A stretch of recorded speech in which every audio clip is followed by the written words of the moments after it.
What's up, Guardians? Profane here. Thanks for checking out the video. The most broken Warlock build in Witch Queen has found a way to outlast and outperform once again in Lightfall. Today we are taking a look at the most outrageous Solar Warlock build featuring the infamous Starfire protocol, an exotic that just cannot get an ornament thrown its way. The Starfires received something much more beneficial, some new solar fragments, and a new mod system that has really improved the performance of the Starfire so much more. This chest piece comes with the intrinsic trait called Fusion Harness. This provides an additional fusion grenade charge and provides an astonishing 20% grenade energy per hit from an empowered weapon from either Well of Radiance or an Empowering Rift. Class ability energy receives a full recharge after each grenade kill. It's just hard not to love these things. While they look pretty bleh appearance-wise, they are just so strong for Solar Warlocks. The new Solar Fragments have really brought some interesting twists to this build, starting with Ember of Mercy. When you revive an ally, you and other nearby allies gain Restoration. Not bad, but what's most important about this fragment is that picking up a fire sprite grants Restoration as well. This grants 1 stack of Restoration, which lasts for 2 seconds, and will provide you with 40 health points with 1 stack, and 65 from 2 stacks. A really strong and useful new fragment for solar builds. When a fire sprite is picked up, it intrinsically provides 10% grenade energy, which will be of immense benefits to this build. We're also using the revised Ember of Searing fragment, which grants melee energy and now creates a fire sprite when defeating scorched targets. A 10-point bump in recovery also gets applied. You'll receive 8% energy for Tier 1 combatants, 15 for Tier 2, 20 for Guardians, and 25% for Champions, Tormentors, and Bosses. We're also using Ember of Ashes, which applies more stacks of Scorch onto targets, and we're using Ember of Char. Ignition spreads Scorch to affected nearby targets. This also provides a 10-point bump to Discipline, which will be a big help towards reducing grenade cooldown. We're pairing these fragments up with the Touch of Flame, which is going to give fusion grenades a secondary explosion. Just be sure you don't get caught in the blast by mistake.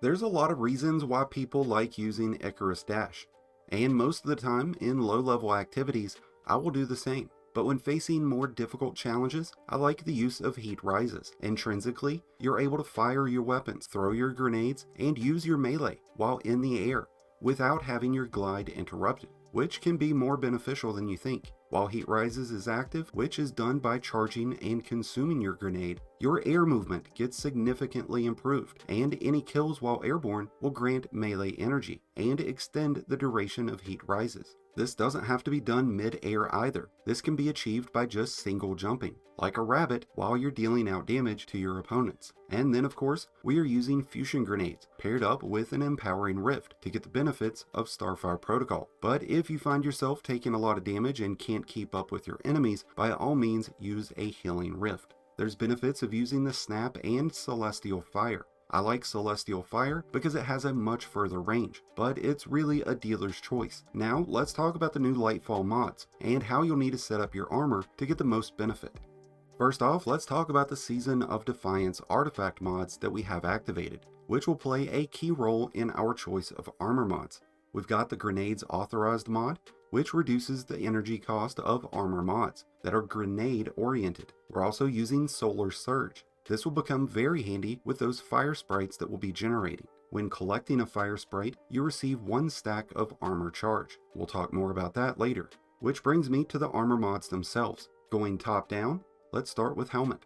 A Harmonic Siphon or Dual Siphon mod will grant orbs after rapid kills with the specified weapons. In my case, I'm going Solar and Strand so that either weapon type can create orbs. We're also using Ashes to Assets, which is now just 1 energy because of the Grenades Authorized artifact mod. For our gauntlets, we're using Firepower, which creates orbs after defeating enemies with a grenade. We're also using Momentum Transfer. Since we already have an additional grenade slot, it's not as beneficial to use Grenade Kickstart. This way we can use Momentum Transfer and get 20% melee energy off of hits with our grenade. It does have a 7-second cooldown though. We're also running Font of Focus, which provides 30 points of discipline while we have at least 1 stack of armor charge. By running 2 fonts of focus, you'll get 60 points instead. For our chest armor, we're using Charged Up, which increases the maximum amount of armor charge from 4 to 5, which will really go well since we're creating plenty of orbs between grenades and weapons.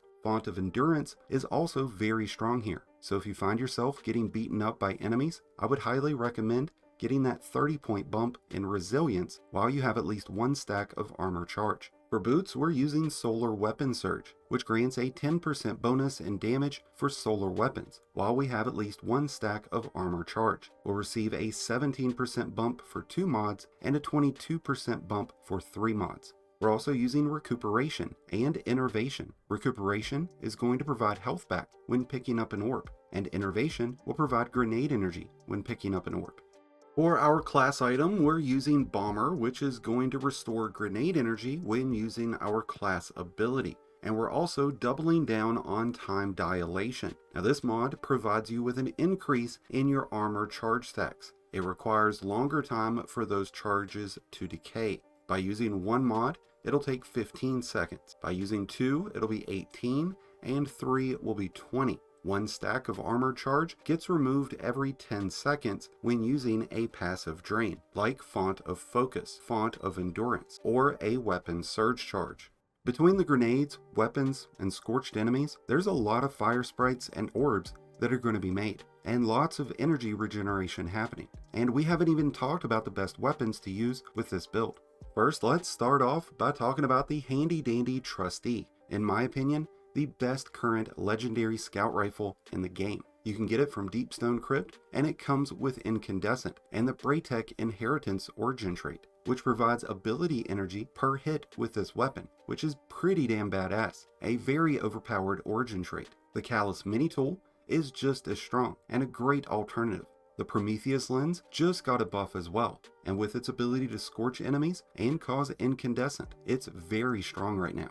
Since the presence of Cabal is pretty heavy in Lightfall, using the Skyburner's Oath will be a great idea. It deals extra damage versus the Cabal, and it creates Scorch, and it's also a solar weapon, pairing up nicely with this build. The Lament and the Parasite are incredibly powerful heavy weapons, and so is the Cry Mutiny, the only grenade launcher that comes with Incandescent and Vorpal weapon, which is absolutely broken right now.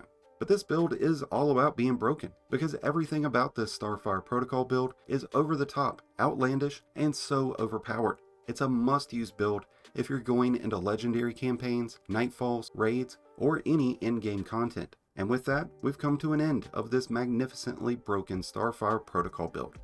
I'm hoping that one of these days I'll make a Starfire build informing you all that a new ornament is coming out. But for now, this will have to do. Let me know in the comments below what your thoughts of the new and improved Starfire build are, and what you're enjoying most of all out of Lightfall. Thank you as always for checking out the video. If you enjoyed and found it helpful, then be sure to hit that like button below, along with the subscribe button if you're new. Both are greatly appreciated, and both really do help support the channel. And until next time, Guardians, this has been Profane, wishing you all some happy hunting.